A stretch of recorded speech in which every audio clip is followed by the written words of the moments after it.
Hey guys, welcome to Makeup Monday, a new video series where I take a look at a new beauty product, try it out, and give it a rating based on 1 to 10.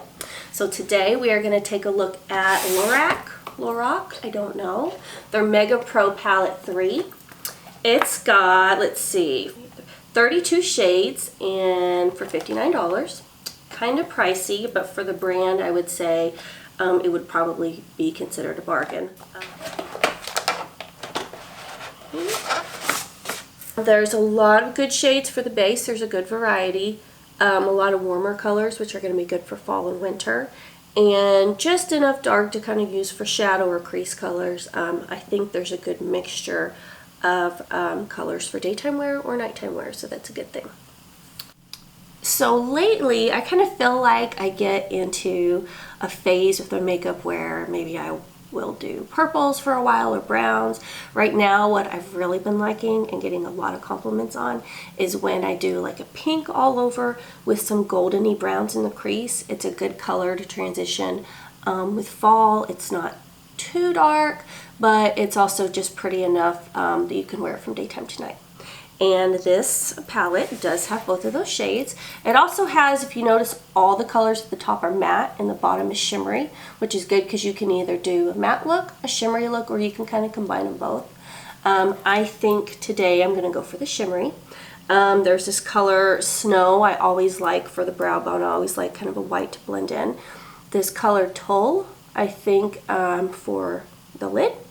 And then I think we're going to do the cider in the crease with maybe some of that brown sugar kind of to add a little depth in there. So let's get started, see how it looks. Okay, a couple things first. I normally do my eye makeup first, and then I do my face makeup, and then usually my brows last. But for the sake of this video, since I'm just going to be doing my eyes and I don't want to take you through the entire process, I went ahead and did everything today except for my eyes. I do have You might notice if it looks like I'm wearing mascara, I have eyelash extensions. I do have to work around them a little bit. So my method for applying makeup might be slightly different than yours. But what I start with is I have this NYX eyeshadow base. It comes on like a white cream.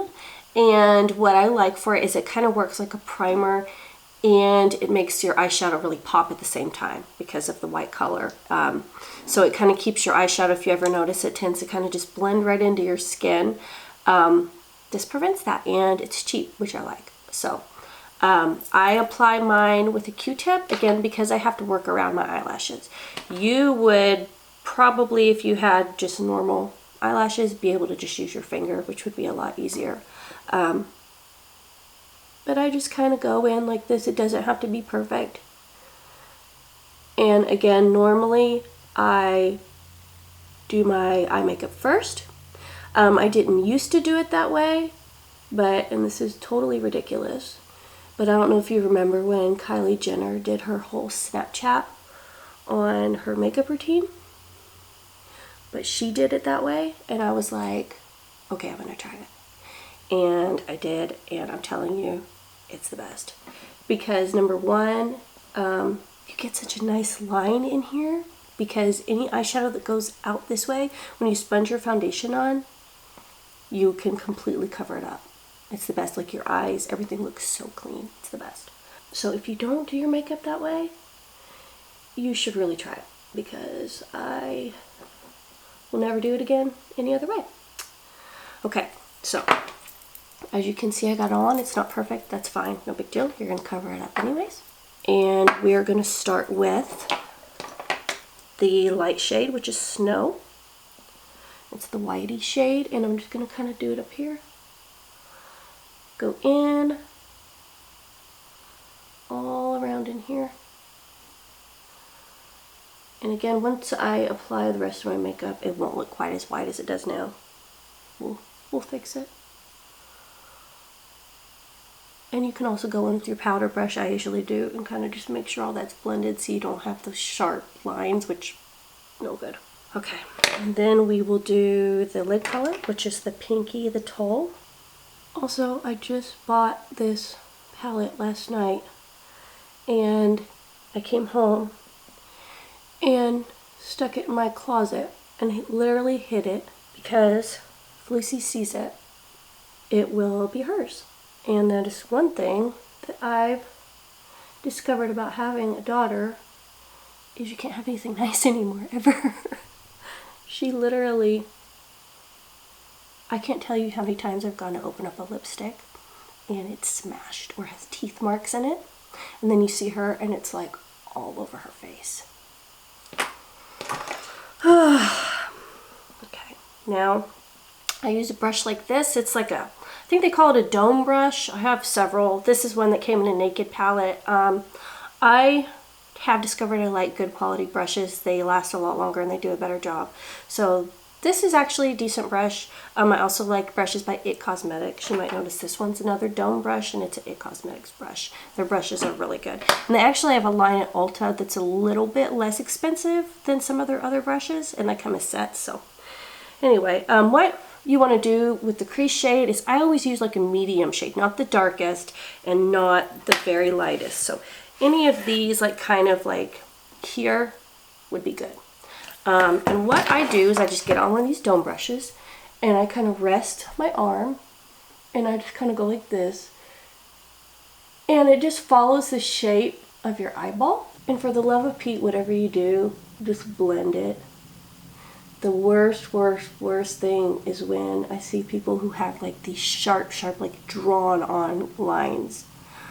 You gotta soften that stuff up a little bit because that is no good for anybody. And again, if you go out a little bit, all that's really easy to go back in and clean up. So just for right now, focus on in here, getting it how you want it. Maybe tilt your brush up a little bit.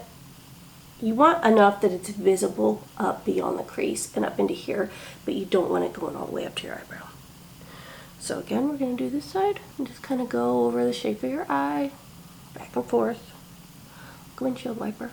And what I'll usually do too is I'll kind of go in here to the corner, and then what I'll do is I'll take the brown sugar color, the very darkest, and what you want to do with the darkest color is go just under your crease, and then you're going to blend that in, and that just adds a little bit of depth. Don't put the very darkest up here, it's just too much, but kind of close your eyes and see, kind of draw it down here. And I go all the way over to the corner. And then what you do is you just take this dome brush and then just blend it. So you kind of want the colors, the idea is for them to fade into one another and not just look like stripes. So when in doubt, just blend. And we'll do the other side.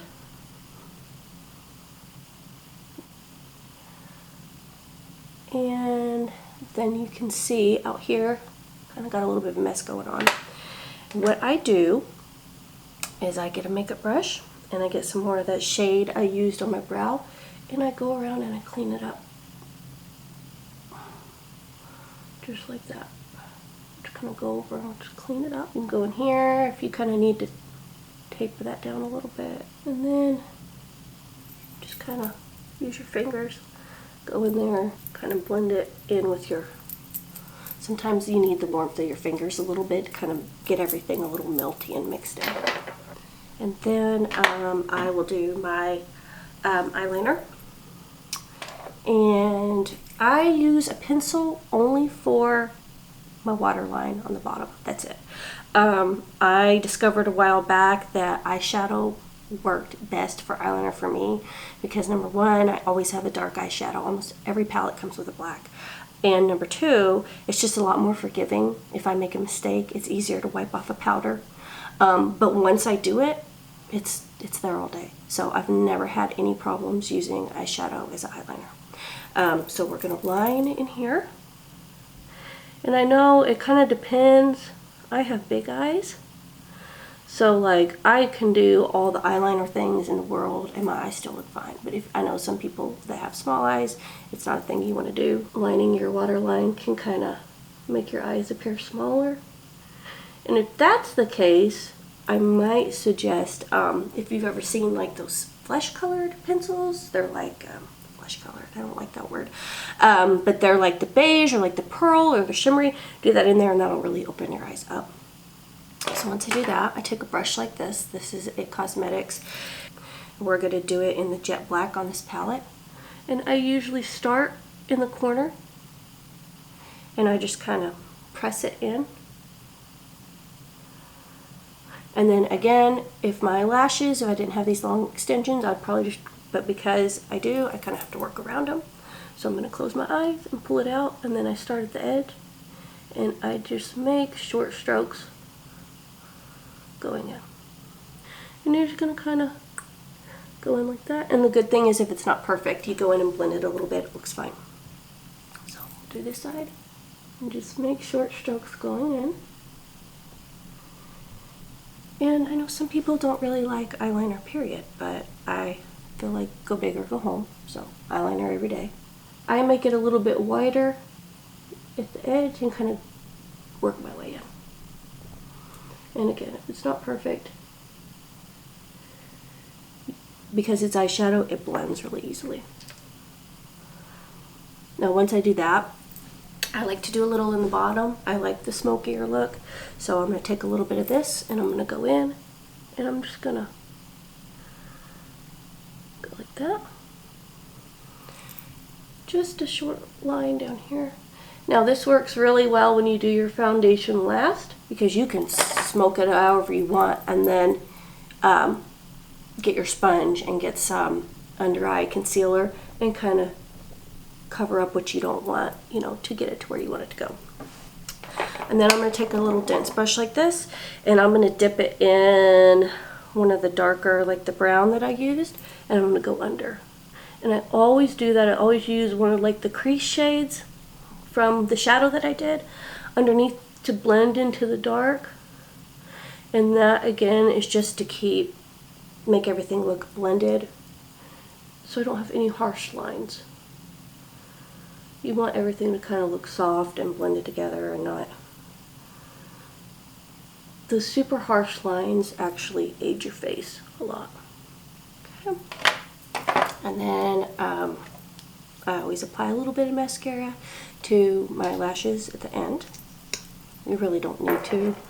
These extensions come black already, but usually by the time I end up putting my makeup on and some of the shadow falls, and yeah, that shadow definitely could be a better quality. Okay, so let's give this palette a rating.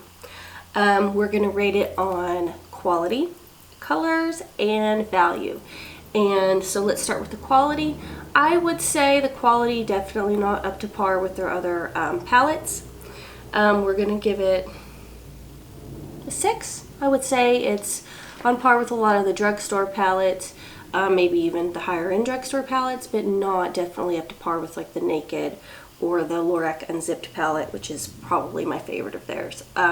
If you're going to spend the money on a palette, I would say definitely go. This is one of the situations where you would do quality over quantity. I would say go for a smaller palette with higher quality shadows and just skip this one. Colors, I think it has a great variety of colors. I would actually probably give it a 9. There's a lot of really good dark colors. I like that they have a good variety of shimmer and matte. And I really like they have like the mauves, which everybody's doing right now. But then they also have like that pomegranate color. It's so pretty. So they have a couple that are kind of different. And then they have the standards. So I think it's a good variety of colors. So I'm going to give it a 9. And then on the value, $59. I mean, that's about what you spend for a Naked palette. The difference being that the Naked palettes are definitely better quality. And the shadows are bigger. I mean, you get more shadows with this, but when half of it falls out when you put it on, I don't really know that you're getting that much better of a deal. So as far as value, I'm going to rate it 6. Overall, if I had to recommend this or not recommend it, I would probably give it a 7 and say save your money and get something a little bit better. Since I have this, I'll definitely keep using it, but I don't think I would buy it as a gift for anyone. So that's it for today. Thanks for watching.